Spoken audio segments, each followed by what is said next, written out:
TVUAC y el Centro de Investigación Interdisciplinaria de la Facultad de Filosofía presentan Tiempo y Memoria con Cecilia Figueroa.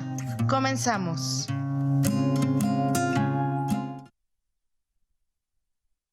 Bienvenidos a una emisión más de este programa. Continuamos con el Camino Real de Tierra Adentro.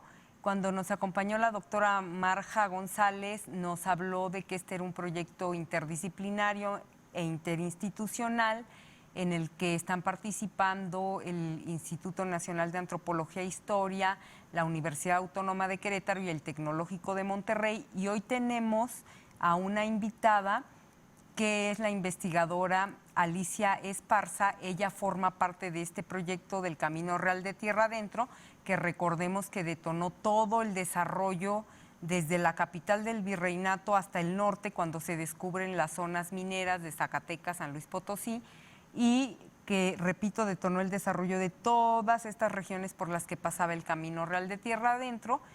Y Alicia nos va a hablar específicamente de un tema que es apasionante, que son los viajeros y la cartografía. Hola Alicia, muchas gracias por acompañarnos. Hola, muchas gracias por la invitación. Oye, pues a ver, platícanos, los viajeros, ¿qué dicen los viajeros del Camino Real de Tierra Adentro? Pues bueno, dicen muchas cosas, dicen cómo es el terreno, cómo son los negocios que tienen que hacer solamente para salir, digamos, si tienen que rentar mulas, si tienen que comprarlas. Nos hablan del sonido que hacen las diligencias cuando se van moviendo por el camino. Nos hablan de los sabores que van probando, desde un taco de chile hasta un trago de pulque. No sé, ¿qué quieres saber? Todo. Nos hablan un poquito de todo. Ok, entonces, por ejemplo, háblanos de las truculencias del camino, porque ahorita viajar es un placer. Vas al aeropuerto, te comes una hamburguesa, un café, te sientas ahí, ves tu celular. Pero supongo que transitar el Camino Real de Tierra Adentro en el siglo XVIII y XIX era como la muerte en bicicleta, ¿no? O sea, realmente exponías la vida y la pasabas mal, ¿no? Así es. Sí. Bueno, y aparte Querétaro es un tramo famoso por ser peligroso en ciertas áreas. En particular, ya saliendo de Querétaro, desde la Cuesta China y la Noria es un lugar de atracos. Es un lugar donde muy fácilmente te podían asaltar. También, bueno, en general todo ese tramo era muy probable que te asaltaran. Los viajeros, incluso sin conocer el lugar, incluso sin haber viajado antes, pues escuchaban de otros viajeros que les contaban, pues cuidado ahí, ¿no? O ve con guardias, o solicítale al gobierno, o tú contrata, pero sí, o sea, probablemente va a pasar. Y bueno, ese es el camino hacia la capital, entonces también era de esperarse también que fuera gente con dinero, con material que venía desde las minas, entonces... Plata, ¿no? Sobre todo plata. Exacto. Ok. Sí.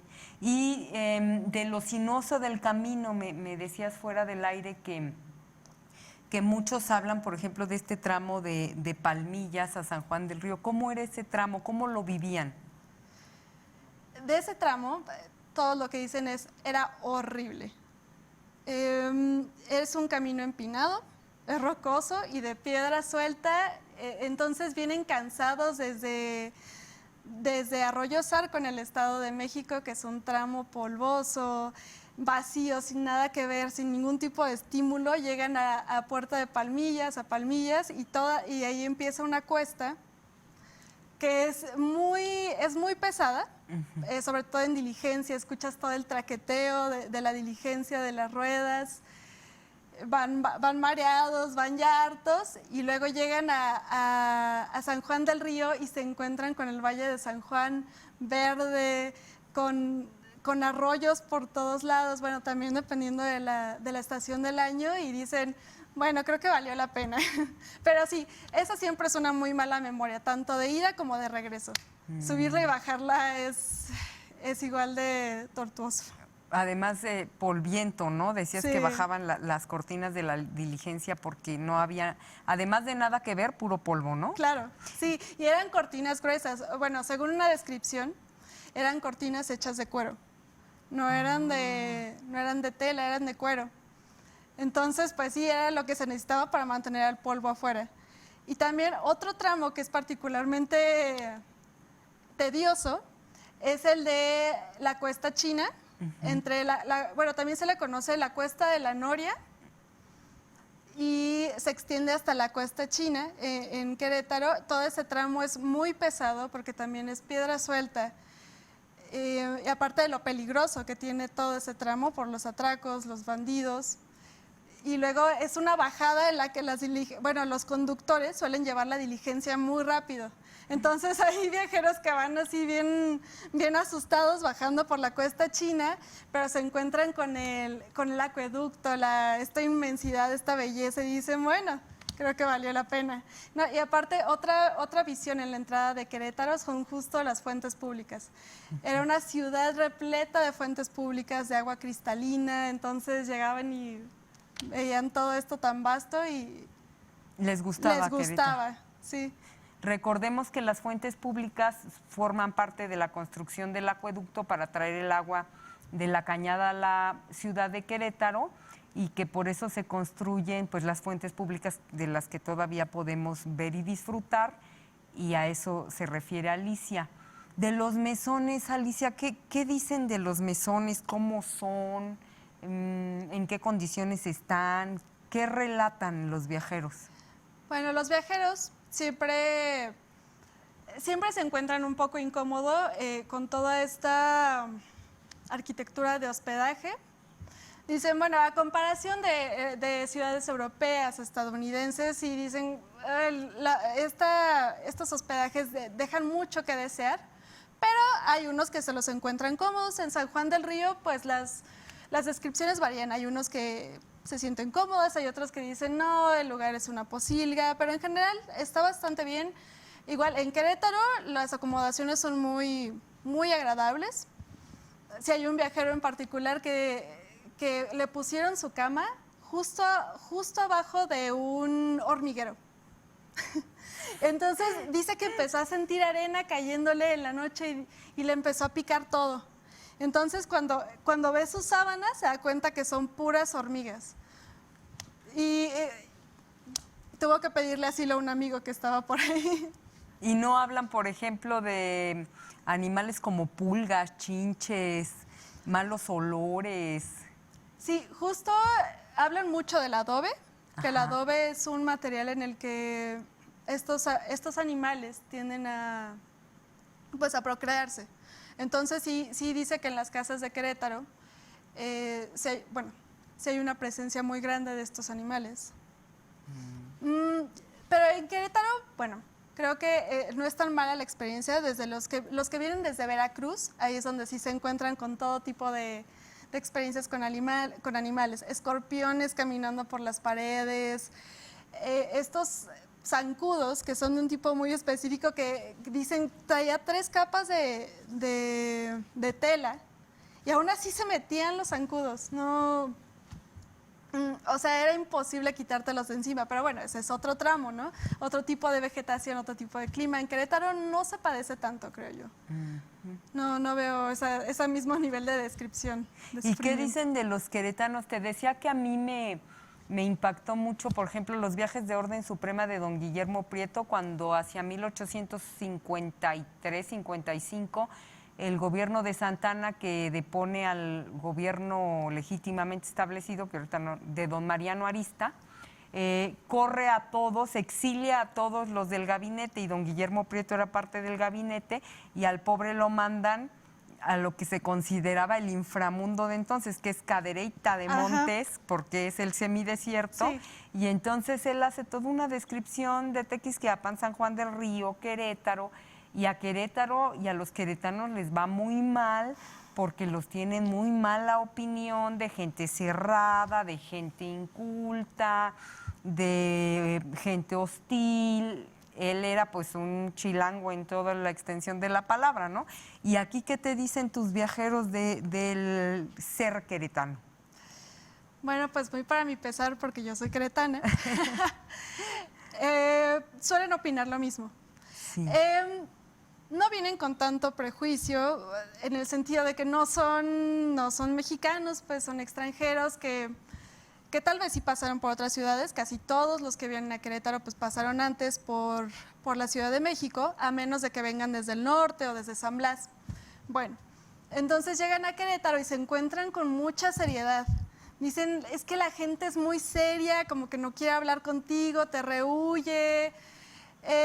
Incultos, sí hay mucha gente que sí menciona la palabra, pero también todas esas opiniones siempre hay que tomarlas con un granito de sal, porque igual lo dicen lo mismo de los queretanos que de muchas otras localidades de México. Sí, los viajeros sí tienen que utilizar mucho estas descripciones de la población sin realmente conocer, pues. Pero dicen que son cero empáticos, nada de buenos anfitriones, No. cero calurosos, ¿no? Ese Exacto, es como el cero común caluroso. denominador Sí. de los extranjeros. Así es. Y nos hablabas de algo que sí chocaba mucho en el siglo XVIII, XIX, bueno, todavía en el XX, este encontronazo, ¿no? De gente que a lo mejor es un poco más liberal o protestante, más laica, y que entonces viene un reducto del catolicismo así súper recalcitrante, y eso choca, ¿no? Y en este caso me hablabas del viático, de cuando en el siglo XVIII y XIX, antes de las leyes de reforma que lo prohibieron, sacaban al Santísimo para darle la extrema unción, la comunión y la extrema unción a los enfermos, y esto lo hacían todos los días. Entonces, cada que salía el viático o el Santísimo de una iglesia, era todo un ritual, evidentemente, por tratarse de cuestiones sagradas. Entonces, tocaban las campanas de los templos, sacaban el viático, pero en procesión.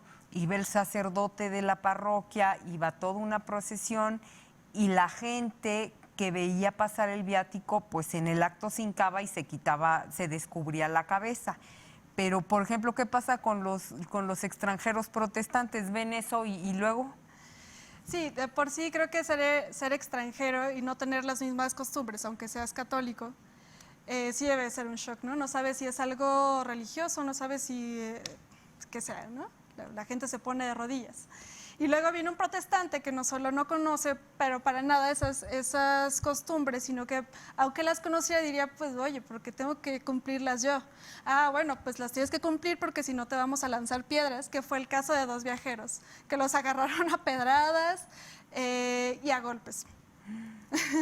Sí, así fue. Y sí, se molestaron mucho. Efectivamente, uno le escribió una carta a un amigo que también pasó por Querétaro, y le dijo, sí, eso pasa. Eso le pasa así a la gente que no se pone de rodillas. De hecho, este viajero regresó años después, escuchó las campanas, se puso de rodillas y se burlaron de él porque ya no se hacía. Sí, pobre. Interesante, porque te decía que ese es el común denominador, no sé si solo de Querétaro o de todo el Bajío, pero siempre a los protestantes, y hay tesis de licenciatura y maestría en historia que los sacaban a pedradas y a balazos.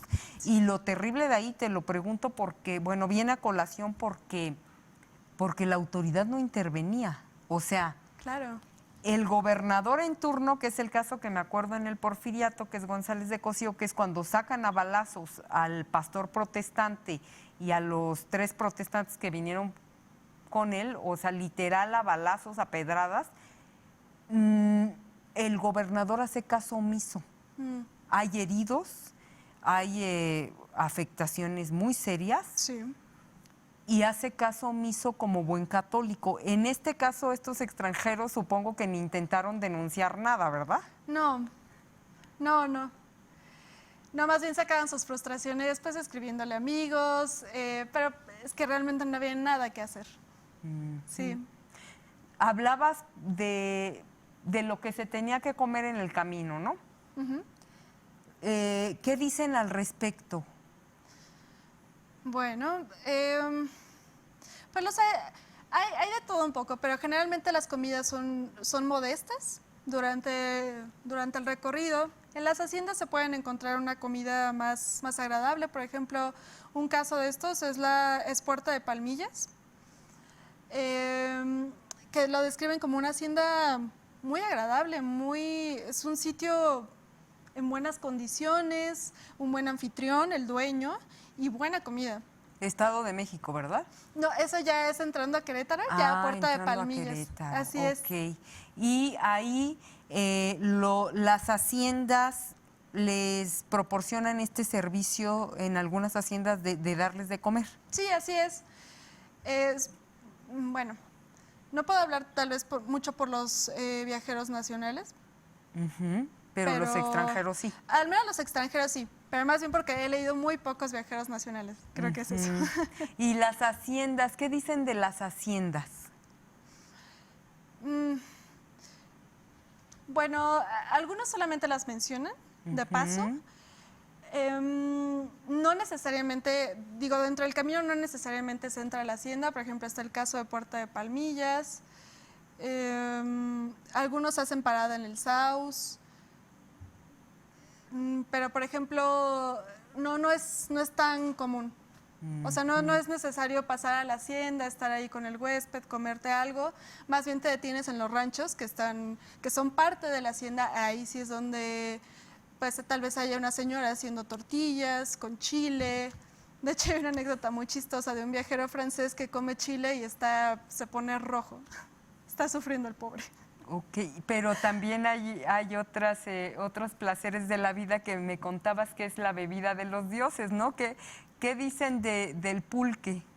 Hay una descripción que a mí me encanta. De hecho, la he compartido con mi familia, se me hace muy simpática. Hay un viajero que se llama George Ruxton. Es inglés, es un viajero muy joven. Vino a México en 1846, la intervención estadounidense.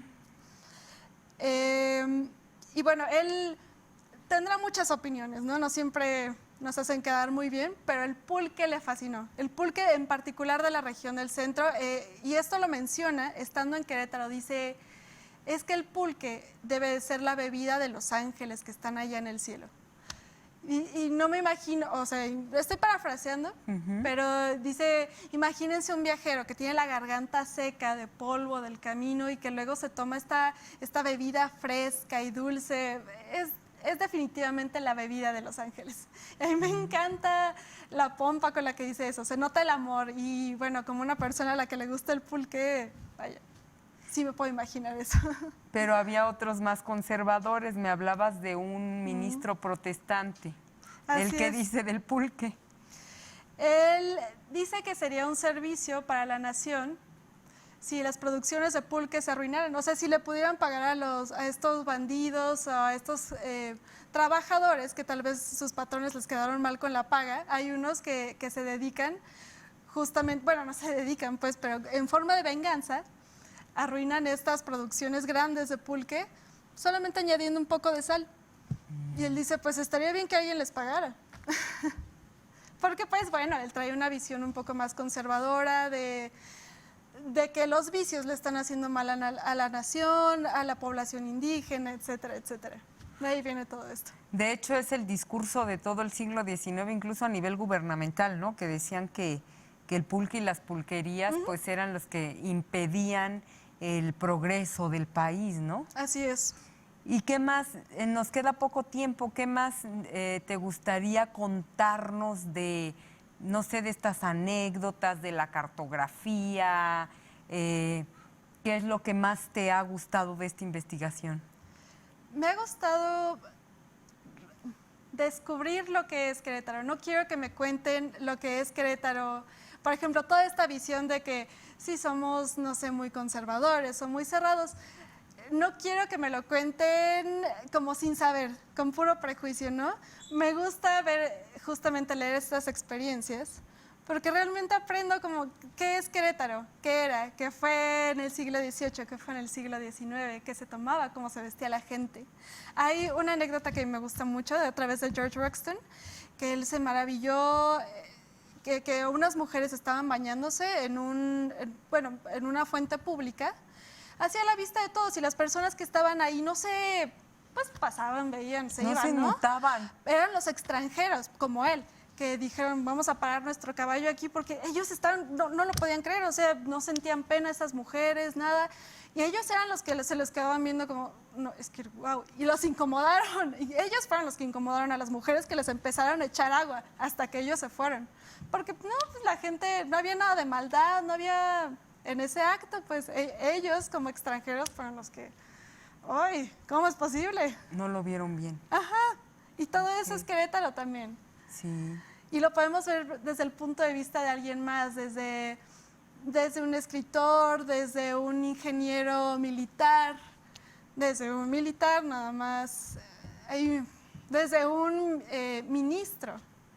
Hay visión para todo. Nos ayudan a entender, a armar este rompecabezas que es Querétaro dentro del Camino Real. Y en cuanto a los monumentos, la arquitectura, el esplendor barroco, ¿a ellos también les impactaba o esto es como muy, muy de nosotros? Porque, no sé, ellos seguro conocían París, seguro conocían ciudades espléndidas en, no sé, Estados Unidos, pero ¿cómo era este ver lo monumental de Querétaro? Sí tomaban nota de eso, no les era indiferente simplemente porque ellos tuvieran eso y tal vez más en sus ciudades natales, ¿no? Tomaban nota de todas estas construcciones. Hay un viajero en particular que dice que Querétaro le recuerda como también a un Hamlet medieval, porque era una ciudad, en ese entonces pues tenía su muralla y era una ciudad como muy austera. A ciertas horas de la tarde no salía gente a la calle. Decía que nada se escuchaba el repicar de las campanas y él se sentía en una ciudad medieval.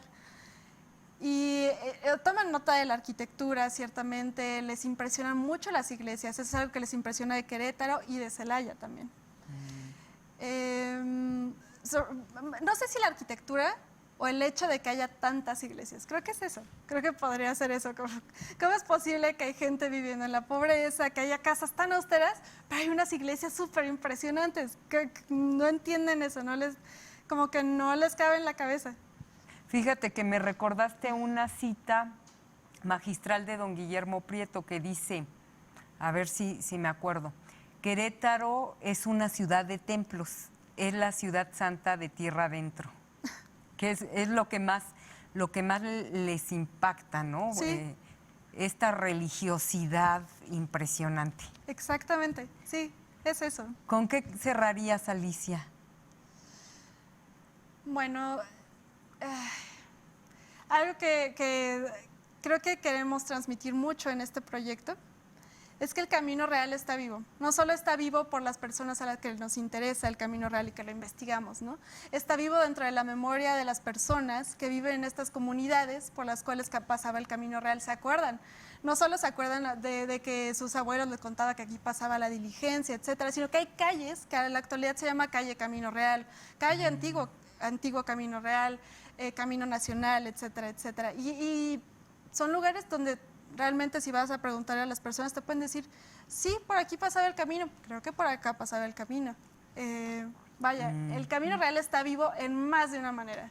Eso es solamente decir algo, ¿no? En la memoria colectiva, ¿verdad? Así es. ¿Iba de la capital del virreinato a Zacatecas?